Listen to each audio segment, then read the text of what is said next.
Bonjour, bienvenue à votre émission La Victoire de l'amour. J'espère que vous allez bien ce beau dimanche d'octobre. Aujourd'hui, on reçoit la maman de quelqu'un qui travaille avec nous, de Geneviève Côté. Vous allez voir, elle a un témoignage exceptionnel. Je vous dis déjà en partant, et vous allez comprendre pourquoi après. Elle a eu 3 maris, mais vous allez comprendre pourquoi. Ensuite, en chanson, on se fait un beau cadeau. Étienne Drapeau. L'homélie sera faite par sa fille, Geneviève Côté, et la belle chronique du bon père Michel-Marie de Paris. Bienvenue à votre émission La Victoire de l'amour. Si tu me donnes ta vie, je te donne la mienne. Dans le froid de la nuit, mon cœur t'appartient.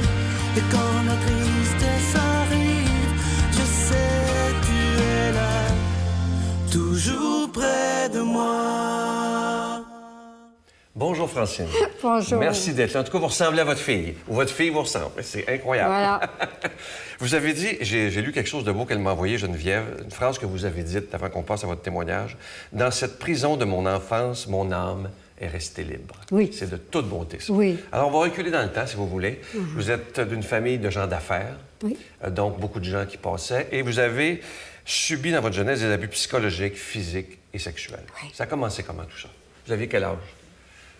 C'est sûr que j'ai comme pris conscience de ça plus dans les années où j'avais 30 ans, 35 ans, où j'ai pris conscience que j'allais pas bien dans ma vie. Je pensais que je devenais folle, que j'étais capotée, que je n'étais pas intelligente, etc., etc.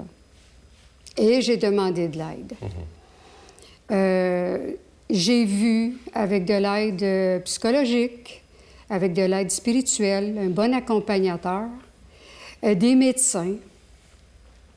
Et tous me disaient, non, t'es pas folle. Il y a quelque chose en arrière de ça. C'est sûr qu'ils ne le disaient pas comme ça, ils me disaient ça. On a toutes fait les tests de santé, puis il n'y a rien qui fait défaut. C'est entre vos 2 oreilles. Fait que là, ça confirmait un peu, je dois être malade dans ma tête, je suis folle. Donc, c'est là qu'est arrivé Dieu, par l'accompagnateur qui dit « On va aller voir, si tu veux collaborer, d'où viennent ces problèmes-là. Parce que j'étais agressive, j'étais impatiente, j'étais contrôleuse, une vraie femme d'alcoolique. Mon premier mari, c'est un alcoolique. Donc, j'étais la femme idéale pour tout prendre en main. Puis ça me jouait des tours parce que je devenais vraiment folle. Voilà. On ne dirait pas ça aujourd'hui. Peut-être pas, mais j'ai passé à un cheveu d'être internée. Ah oui, jusque-là? Oui, oui, oui, oui. Même qu'à l'époque où j'ai été aidée par une psychologue, ça se faisait dans une salle qui était conjointe à l'entrée de la psychiatrie. Et là là. Une thérapie de groupe et tout ça, puis on entendait l'autre côté. Puis je voulais tellement pas traverser de ce côté-là. Donc, j'ai été chercher l'aide possible. Je me suis fait beaucoup rejeter parce que c'est vrai que j'étais en déséquilibre, tu sais. C'est vrai que j'étais malade dans ma tête, mais il y avait une raison pour ça. Mais comment vous avez découvert tous ces abus-là? Bon, bien, c'est ça. Avec l'aide du père, un bon père qui m'a aidée, je peux dire que c'est un trinitaire, mais je n'irai pas dans les détails. Mais ce bon père-là a eu la patience. Il a cru en ce que j'ai dit, en ce que je lui disais de profond, de difficile. Puis pour ça, bien, il y a eu beaucoup de prières. C'était à l'époque du charismatique. Ah, oui, oui. Donc, il y a eu comme des mains posées sur moi pour dire, OK, on reste calme, reste tranquille, allons voir. Et j'ai vu que, en étant la 8e d'une famille de 10, ma mère en avait ras-le-bol d'avoir des enfants, surtout dans le milieu où ça se passait, leur vie. C'est un milieu d'hommes, au plein centre du village, des activités de jeux, le billard, les cartes, la fumée, les sacres, la violence, moi je dirais, parce que beaucoup diraient, ben non, c'était pas de la violence, c'est juste des hommes qui parlent fort puis qui sacrent. C'est pas de la violence, ça. Et là, je l'ai identifié comme étant vraiment quelque chose qui m'a agressé profondément. toutes ces paroles pas belles-là, c'est depuis que j'étais toute petite que je savais qu'elles n'étaient pas belles. Tu sais? Ouais. Mon âme, là, elle le savait. C'est pas beau, ça? Pourquoi tu parles fort comme ça? Pourquoi tu n'es pas fin? Pourquoi tu me touches comme ça? Je suis belle, je suis fine, je suis silencieuse. Pourquoi? Voilà. Et votre premier mari, vous découvrez qu'il est alcoolique. Vous avez été combien de temps avec lui? 17 ans. 17 ans. 17 ans, je dirais quand même qu'il y a eu des belles années. Parce qu'à cette époque-là, j'ai pas encore trouvé la petite Francine à l'intérieur de moi. Je suis dans le pire de mes années, je pense. Mes enfants en ont subi les conséquences, Geneviève aussi, mon fils. Avant d'aller plus loin, ça me vient. Avez-vous pris le temps de demander pardon à vos enfants? Oui, plus qu'une fois, à genoux, Ah oui. à genoux. Mais le pardon, il était plus envers ceux qui étaient à mon origine. Pour que je puisse faire le pardon à mes enfants, il fallait que je reconnaisse que j'avais des pardons à faire avant. Vous avez pardonné à tous ces gens qui ont été méchants, qui ont été agresseurs, qui ont... Puis pas juste pardonner, comme je dis des fois, juste en haut des oreilles. J'ai pardonné vraiment lentement, jusqu'à temps que ça soit transformé en amour. Que je puisse aimer mon père, que je puisse aimer ma mère, que je puisse aimer mes frères, ceux qui étaient dans le milieu public chez nous, qui ont agi aussi de la même manière. Puis, à un moment donné, ça s'est fait. Tu sais, la libération est venue, puis je suis devenue quelqu'un que j'aimais. Alors, après, parce que le temps passe vite, après votre premier mariage, vous avez une nullité de mariage. Oui, je suis allée chercher la nullité de mariage parce que je me préparais à me marier avec un homme qui s'est présenté dans ma vie. Et là, ça n'a pas été facile, là. Qu'est-ce qui est arrivé, là? La vie vous a pas manqué, hein? Bien, il y a eu la nullité de mariage, c'est sûr que c'est long. Ensuite, il y a eu Alain qui est arrivé. Et puis Alain, un an après le mariage, a le cancer. Et puis, un an et demi après, il décède. Je dis ça rapidement, là, mais il y a eu beaucoup, vous avez dû en vouloir beaucoup. à la vie à tout le monde, là? Parce que là, c'était beaucoup, là. Non, jamais. Ah, non? Non. Ma réflexion, c'était... C'est ça qui est là. Puis je comprends pas, mais j'ai confiance. Est-ce que vous aviez mis un terme final à la vie de couple à ce moment-là? Oui. Après Alain, c'est certain. Puis j'entendais dans mon cœur, parce que je lisais la parole, hein, puis je fréquentais l'Église qui m'aidait. L'Église m'aidait, me soutenait. Et des gens de foi. Puis quand ça s'est arrivé, ces choses-là, je me suis dit, bon, mais maintenant, je donne ma vie à Jésus. Et j'entendais dans mon cœur, je veux t'épouser, ma bien-aimée. Je veux t'épouser. C'était un verre d'oreille, comme on peut dire. Il n'arrêtait pas de me dire ça. Puis quand Serge est arrivé puis qu'il m'a proposé ça, c'était dans une retraite à Grimby, un lieu de ressourcement. Puis il me dit, c'est toi la femme de ma vie. Comme ça? Oui. C'est une femme comme toi que j'ai toujours désirée, qui est capable de passer à travers un divorce, une nullité, la mort, la souffrance, tout ça, puis rester debout. Donc, oui, je suis une femme debout, je pense. Puis vous avez l'air heureuse. Je l'ai vu, votre mari, d'ailleurs, extrêmement sympathique. Oui. Et ça veut dire qu'avec tout ce cheminement-là, j'ai de la misère à comprendre que quand vous dites que j'étais complètement disjoncté. Oui. Est-ce que vous vous êtes pardonné à vous-même? Oui. Ah oui. Oui, puis quand... moi, j'avais pas une grande force de lecture, hein, à cause de tout ça. Et on m'avait identifié comme une 4e année de lecture primaire. Et pourtant, j'avais fait mon secondaire 5, puis etc. Mais ma capacité de lecture n'était pas très bonne. Dès que j'ai pris la parole de Dieu, ça devenait clair. Je comprenais la parole de Dieu, elle me touchait au cœur. On parlait d'Israël, c'était Francine. On parlait de, tu sais, les noms de Jérusalem. Je m'identifiais à la parole, vraiment, oui. Je vais inviter Geneviève à venir nous rejoindre. Ah, ça, c'est un...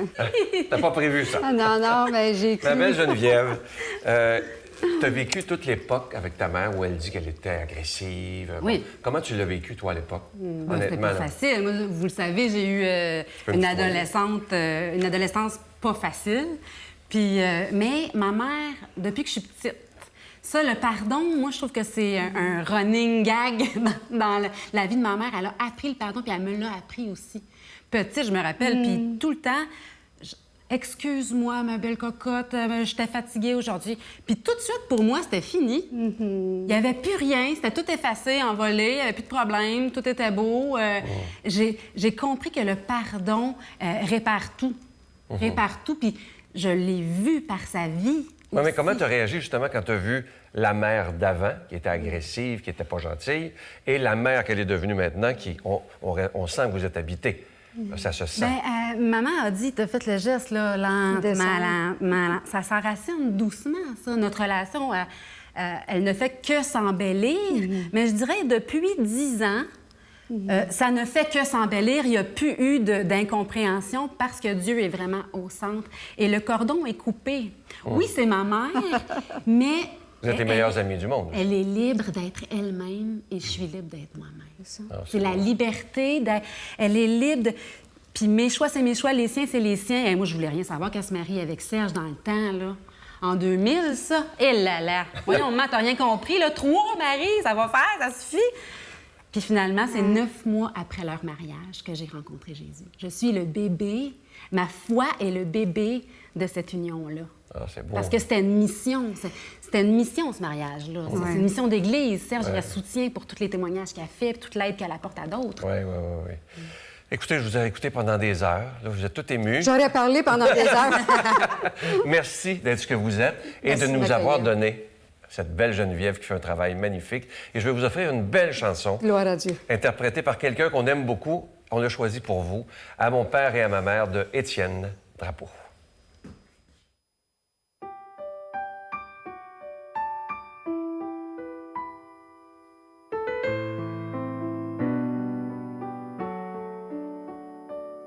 J'ai un père et j'ai une mère que j'appelle papa et maman. Mais moi dans mon vocabulaire, ils sont bien plus que mes parents. Ils sont le ciel et la terre, et moi cet arbre grandissant qui a besoin de leur soleil, de leur lumière pour être fort, pour être grand. Ils sont la nuit et le jour, et moi le fruit de leur saison. Je porte les couleurs de leur amour, de leur visage et de leur nom. À mon père et ma mère, je n'ai pu faire qu'une chanson pour dire à quel point je suis fier de vous, toute mon admiration. À tous les pères de la terre, à toutes les mères qui entendront ma chanson comme une prière, comme 1000 voix qui disent: nous vous aimons.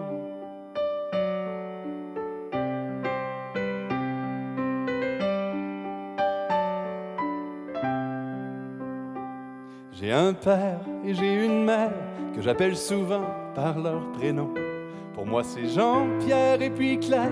Pour vous c'est peut-être Lise et Gaston. Ils sont le feu et l'air et se consument avec passion.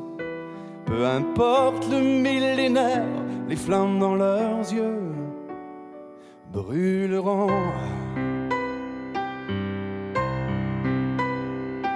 À mon père et ma mère, je n'ai pu faire qu'une chanson pour dire à quel point je suis fier de vous, toute mon admiration.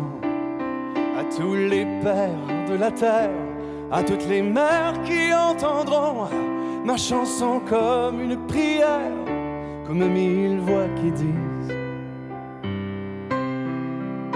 nous vous aimons.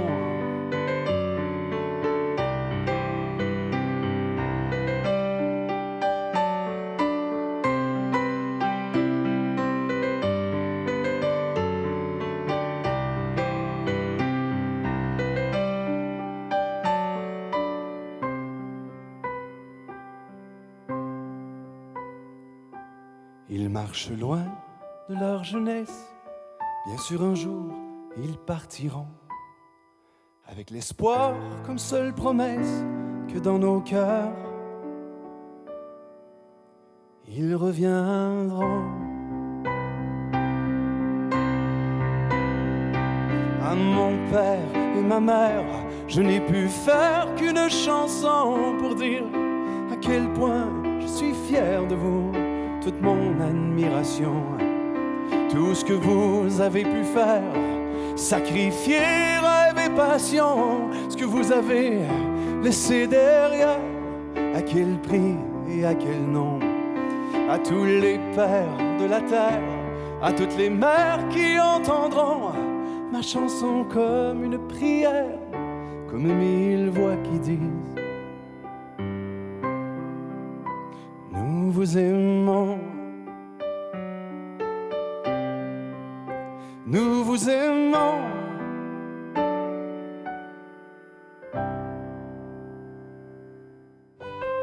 Notre Père qui es aux cieux, que ton nom soit sanctifié, que ton règne vienne, que ta volonté soit faite sur la terre comme au ciel. Donne-nous aujourd'hui notre pain de ce jour. Pardonne-nous nos offenses comme nous pardonnons à ceux qui nous ont offensés. Ne nous laisse pas entrer en tentation, mais délivre-nous du mal. Car c'est à toi qu'appartient le règne, la puissance et la gloire pour les siècles des siècles. Amen. Dans le cadre des festivités du 25e anniversaire de la Victoire de l'amour, nous vous invitons à un pèlerinage inoubliable en France, en compagnie du Père Michel-Marie, Brigitte Bédard, Miguel Padilla et la participation occasionnelle de Sylvain Charon. Nous visiterons Lourdes, Saint-Malo, Mont-Saint-Michel, Lisieux et Paris. Nous assisterons au spectacle musical Bernadette de Lourdes qui attire les foules du monde entier. Célébration eucharistique avec le Père Michel-Marie du 15 au 26 septembre 2020. Information 1-877-277-4412.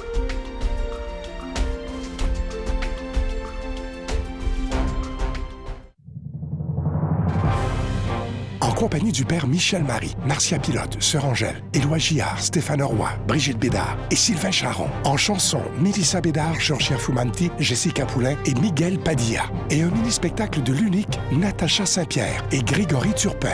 Les 6 et 7 juin 2020 à 13h et 19h à la salle Maurice-Aubry de Sherbrooke. À réserver rapidement au 514-523-4433 ou sans frais au 1-888-811-9291.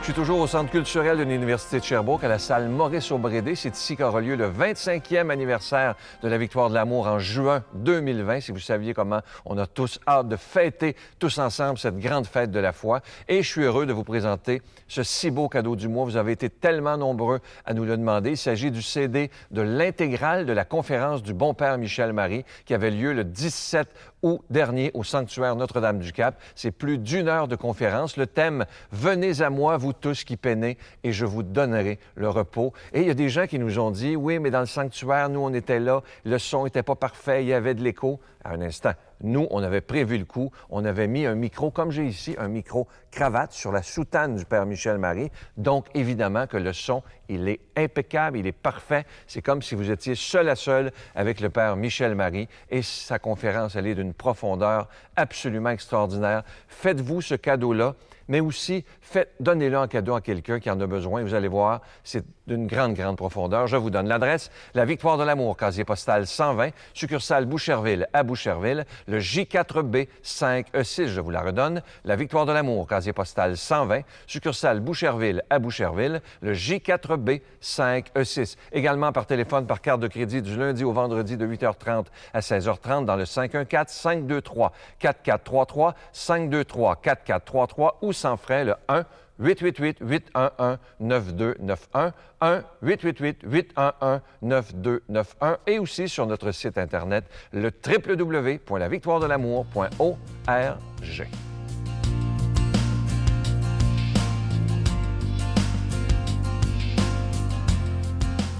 Est-il absolument nécessaire d'être conduit par un directeur spirituel? Voilà une bonne question à laquelle je vais tenter de répondre. Rappelons tout d'abord que chacun de nous est conduit par l'Esprit de Dieu qui habite dans notre être depuis le jour de notre baptême. Et cet Esprit Saint, par des inspirations, par des ressentis intérieurs, mais aussi par des événements, vole à notre secours et nous indique les routes que nous devons prendre. À cela, il faut bien sûr ajouter que l'Esprit de Dieu nous aide à pénétrer profondément dans les textes évangéliques et par là nous conduit sûrement. Donc, notre premier conducteur, nous sommes bien d'accord, c'est l'Esprit Saint. Ceci dit, il faut évidemment examiner ce qui se passe en nous et qui ne vient pas forcément de Dieu. Un enfermement sur notre propre point de vue, une difficulté à sortir de nos sales habitudes peuvent nous conduire, les uns et les autres, à ne faire aucun progrès dans notre vie. Ici, il est bon de rappeler qu'après le temps de l'adolescence, et jusqu'à l'âge de 30 ans, allons-y, où les passions, les pulsions, les désirs désordonnés viennent agiter le cours de la vie, nous devons chercher à nous élever, pas seulement socialement, mais dans notre beauté intérieure. Et pour ce faire, nous pouvons avoir besoin d'une personne qui nous connaît bien, à qui l'on peut tout dire et qui peut nous aider à nous dégager de ce qui vient avilir notre vie ou la faire stagner. C'est la raison d'être de ce que l'on a appelé jadis le directeur spirituel, mais qu'il faudrait tout simplement appeler un ami du ciel, un frère cadet du Christ. Il est bien entendu qu'il ne s'agit pas pour cet ami, pour ce frère, de diriger une vie humaine, mais plutôt de l'aider, de la soutenir, de la conseiller avec patience et bienveillance. Pour choisir cet ami du Christ, je vous donne ce petit conseil, rien n'est plus simple. Si vous pouvez tout lui dire sans honte, sans réserve, comme on dit tout de notre état de santé au médecin qui va nous ausculter, eh bien, choisissez-le. Si l'on ne peut pas tout lui dire, le contact avec cet ami du Christ sera inopérant. Donc, je me résume, pour parvenir à la stature de l'homme parfait, en un mot, pour que durant cette vie nous parvenions à ressembler au Christ, il faut que nous soyons fidèles à notre premier directeur spirituel qui est l'Esprit Saint. Croyez-moi, il répond. Et ensuite, si vous avez la chance de rencontrer sur votre chemin un ami du Christ en qui vous avez toute confiance, confiez-lui votre vie. Vous avez tout à gagner. À bientôt. Mon Dieu, donnez-moi la sérénité d'accepter les choses que je ne peux changer, le courage de changer les choses que je peux et la sagesse d'en connaître la différence. Amen.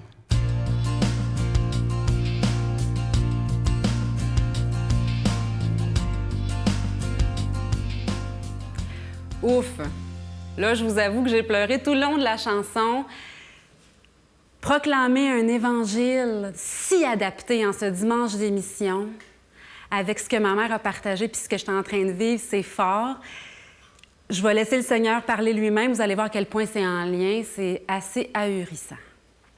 Jésus disait à ses disciples une parabole sur la nécessité pour eux de toujours prier sans se décourager.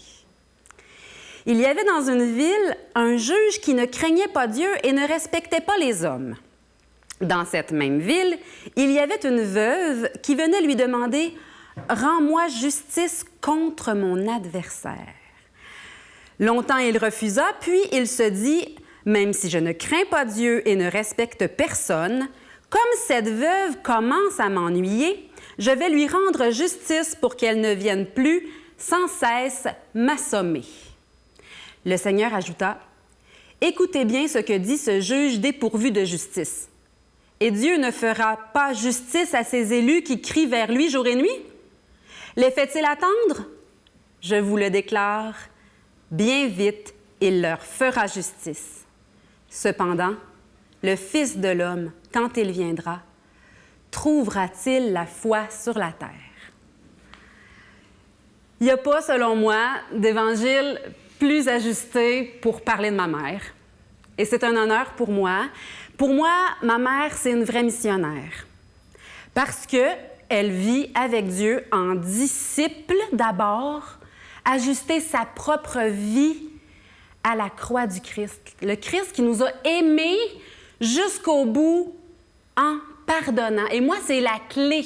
Pour moi, c'est la clé du témoignage de ma mère. C'est apprendre à pardonner. C'est le secret du bonheur, le secret de la liberté, le secret de l'authenticité qui fait de nous des personnes aimantes capables de porter Dieu. Dieu, c'est ça qui est venu apporter. Et c'est divin de pardonner.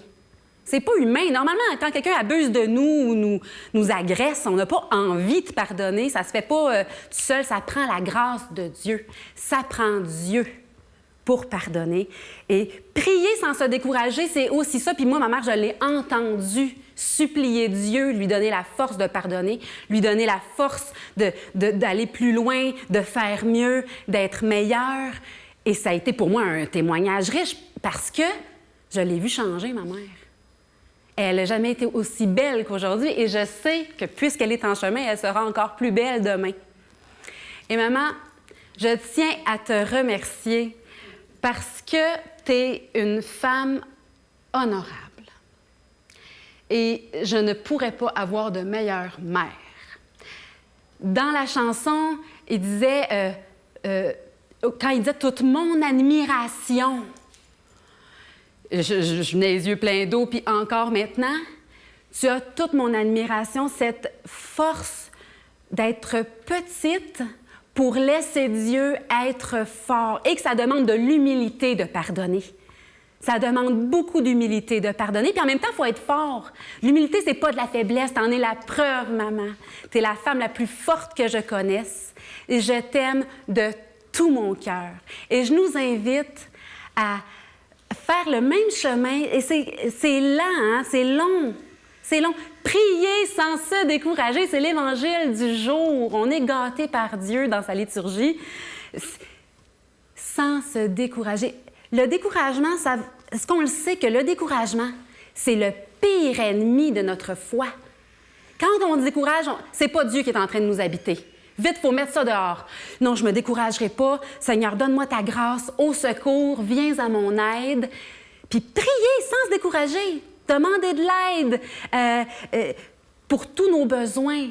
On a tous en nous ce petit enfant qui veut être libre, qui veut vivre, qui veut être en mission, quelle que soit notre mission, là, pas nécessairement juste sur le plan spirituel, là, mais apporter du beau dans le monde, apporter des changements dans le monde.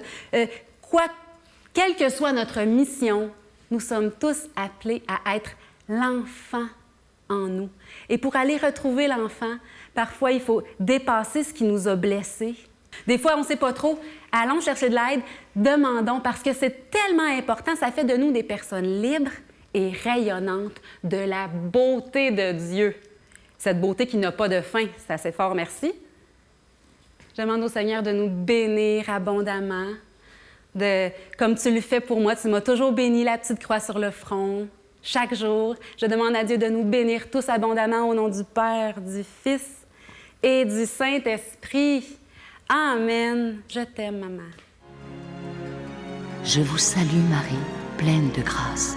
Le Seigneur est avec vous. Vous êtes bénie entre toutes les femmes, et Jésus, le fruit de vos entrailles, est béni. Sainte Marie, Mère de Dieu, priez pour nous pauvres pécheurs, maintenant et à l'heure de notre mort. Amen. La victoire de l'amour remercie Plancher 440 et ses partenaires Beaulieu Canada. La référence en couvre-plancher. Et Impex, pour des projets mur à mur. Quel beau moment nous avons passé, vraiment. Il y a eu beaucoup d'émotions, mais c'était tellement touchant. En terminant, je vous invite à ne pas oublier, si vous désirez venir avec nous à Lourdes en septembre 2020. Vous savez que c'est organisé dans le cadre des festivités du 25e anniversaire de la Victoire de l'amour. Alors, ça aura lieu du 14 au 25 septembre 2020. Alors, nous irons ensemble à Lourdes, Saint-Malo, Mont-Saint-Michel, Lisieux, Paris, accompagné par le bon père Michel Marie. Brigitte et moi, nous y serons également. Et à Lourdes, on va aller voir le spectacle musical Bernadette de Lourdes, qui est un spectacle absolument magnifique. On dit même que c'est digne de Broadway. Alors, moi, j'ai vu des extraits, je dois vous dire que c'est assez touchant. Alors, on ira voir ce spectacle. On ira aussi sur la scène pour un souper. On aura la messe presque tous les jours avec le bon père Michel Marie. Ce sera de très, très beaux moments. Il faut réserver avec Voyage, avec Expression Voyage. Je vous souhaite une très, très belle journée et j'ai déjà hâte de vous retrouver demain matin. Bye!